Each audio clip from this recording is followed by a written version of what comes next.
прямом эфире на ТНВ новости Татарстана. В студии Милевша Кашапова. Доброе утро. В эти минуты на избирательном участке номер 42 ждут президента Татарстана. Участок располагается в здании КНИТУ КАИ на улице Карла Маркса. Всего там 1600 избирателей. К этой минуте уже проголосовали больше 600 человек. И сейчас вы можете видеть, что происходит там в эти минуты. Мы видим, как участок работает в обычном режиме, работает избирательная комиссия. Избиратели берут свои бюллетени и отдают свой выбор. Журналисты в ожидании президента, и все подробности мы расскажем вам чуть позже.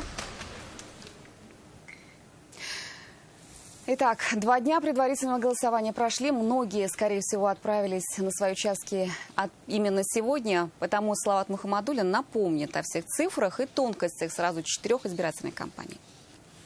Правом голоса на этих выборах обладают 2 937 257 человек. Все они имеют возможность выбрать президента Татарстана. Его полномочия будут действовать 5 лет. Параллельно с выборами президента в республике идут еще 3 избирательные кампании. В районах, городах и в сельских поселениях проходят выборы депутатов в муниципальные органы власти. То есть избиратель, если он голосует по месту прописки, получит уже минимум 2 бюллетеня. При этом в каждом населенном пункте свои особенности. Где-то будут голосовать только за одномандатников, а где-то и за кандидатов по партийным спискам. В Нижнекамском избирательном округе голосующим дополнительно выдают бюллетень со списком кандидатов в депутаты Госдумы. До этого Татарстан в Нижней палате российского парламента представлял Айрат Хайруллин, трагически погибший в феврале этого года. Депутата, но уже в татарстанский парламент выбирают жители Елабужского избирательного округа. На прошлых выборах большинство из них проголосовали за Геннадия Емельянова, который позже стал сенатором в Совете Федерации страны. Кто займет его место в Госсовете, станет известно после подсчета голосов. Таким образом, на руках у татарстанского избирателя может оказаться минимум 2, максимум 4 бюллетеня. Все зависит от места прописки и голосования. Сегодня весь день в едином информационном центре идут пресс-конференции о ходе выборов. Первая здесь прошла в 8:30 утра. Председатель Центральной избирательной комиссии Татарстана Андрей Кондратьев огласил предварительные цифры по голосованию в республике. Татарстан голосует фактически 3-й день. Я вам скажу, сейчас цифра у нас ориентировочно от количества избирателей 52%. Но это примерно, потому что у нас идет многоуровневая кампания.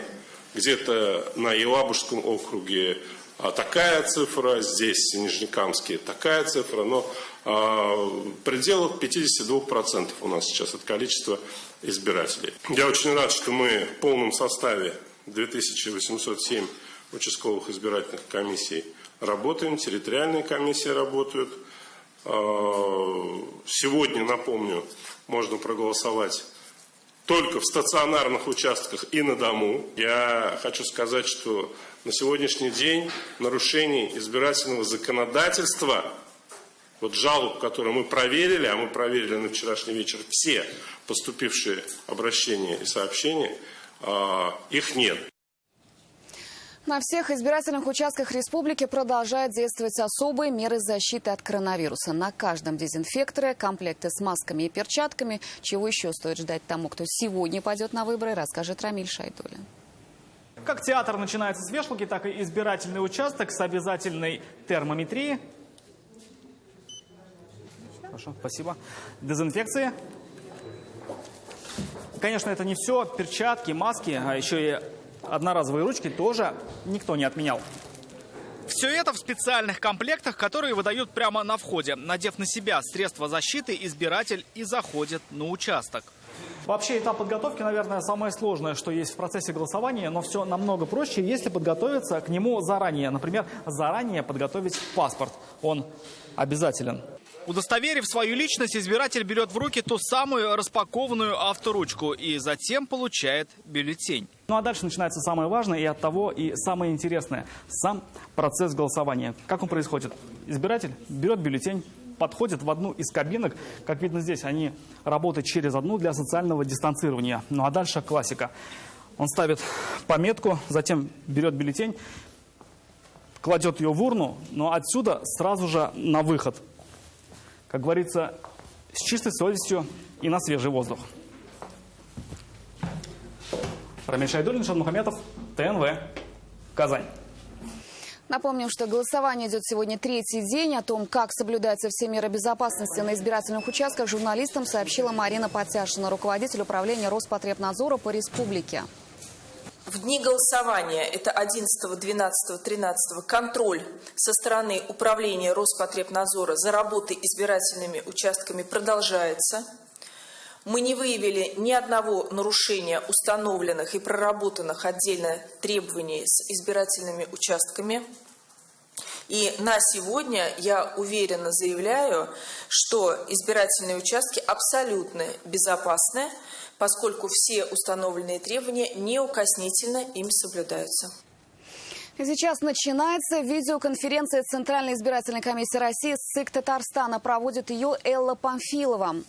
В едином информационном центре идет трансляция заседания. Там работает Алия Хайрудинова. Алия, здравствуй. Какие ключевые вопросы обсуждают? Милюша, еще раз здравствуйте. Мы продолжаем свою работу в едином информационном центре выборов.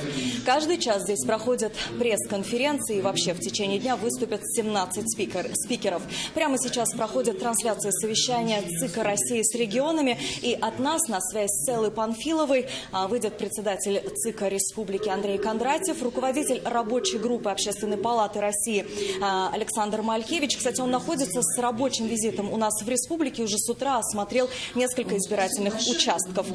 Ключевые вопросы – это, конечно же, явка и какие-то нештатные ситуации на избирательных участках. Кстати, именно накануне стало известно, что по выборной явке именно Татарстан является регионом-лидером. А сейчас я предлагаю послушать.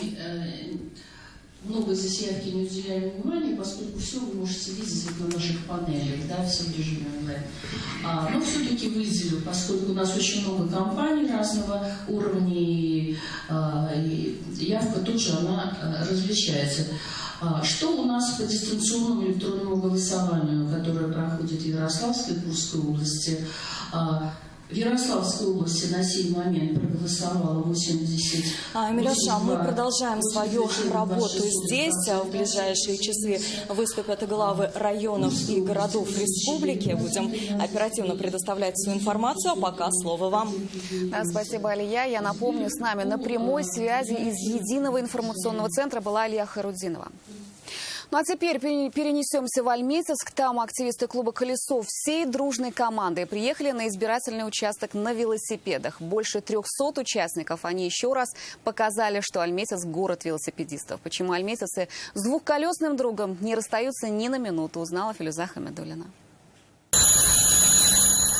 На велодорожках города настоящая пробка. На парковках у избирательных участков места всем сегодня не хватит, шутят велосипедисты. Всем клубам они поехали сегодня на выборы. И в магазины ездим, и на тренировки мы ездим.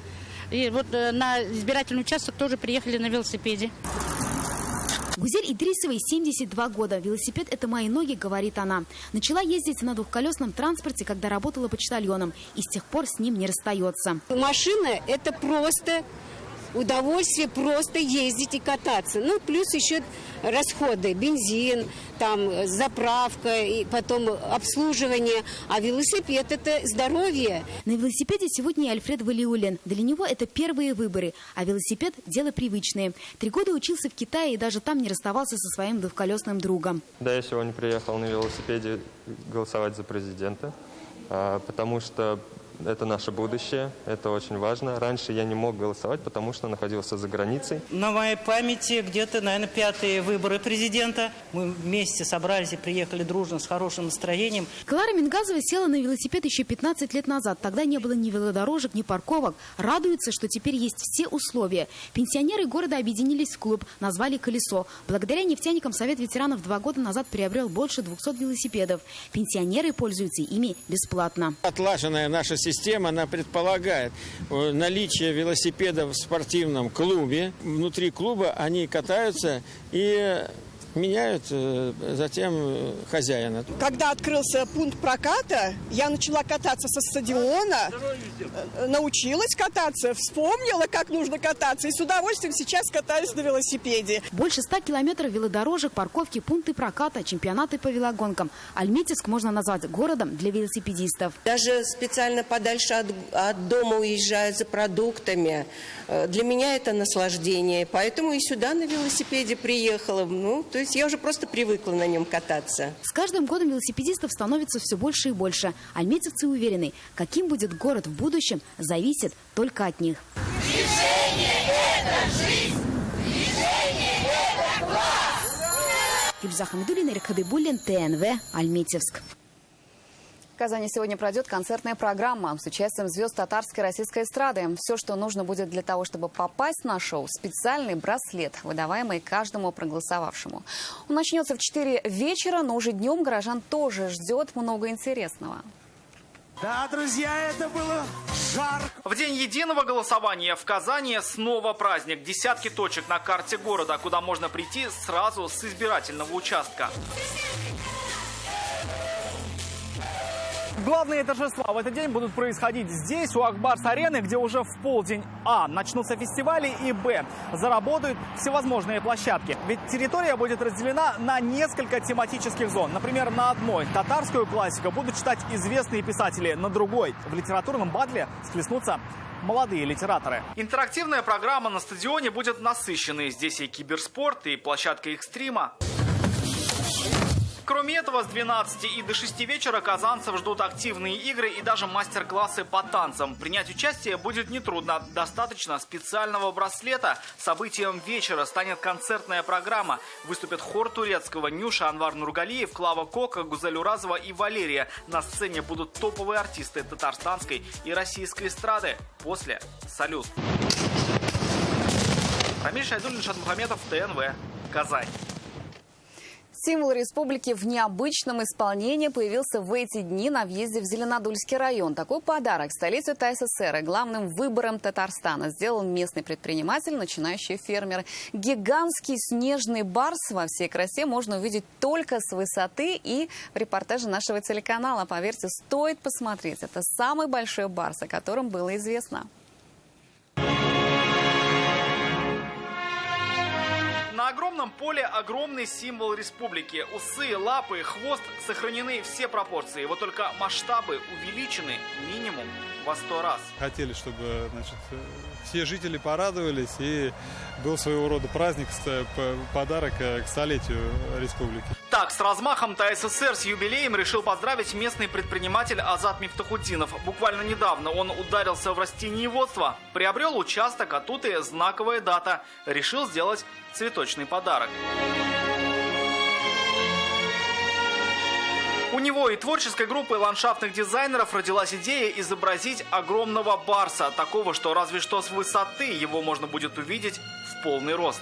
Но стоит только спуститься с небес на землю и посмотреть на все это внимательнее, и становится видно, что это огромное поле фацелий, куда вписан барс благородного белого цвета. Барс наш белый, поэтому редька была нашим единственным шансом на успех. Оказалось, эта сельхозкультура прекрасно подходит для декора. Так, цветущая редька и стала телом огромного барса, признается автор проекта Елена Хасанова. Столь масштабные объекты, конечно, я еще не делала.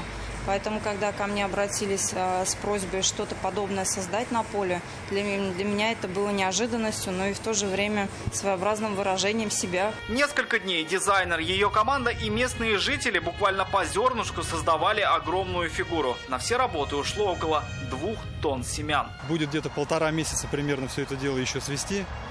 То есть от начала где-то до конца сентября примерно. Тот, кто в это время будет пролетать над Зеленодольском, сможет увидеть эту гигантскую фигуру. Ее не упустишь из виду. 85 на 85 метров на площади в 1 гектар.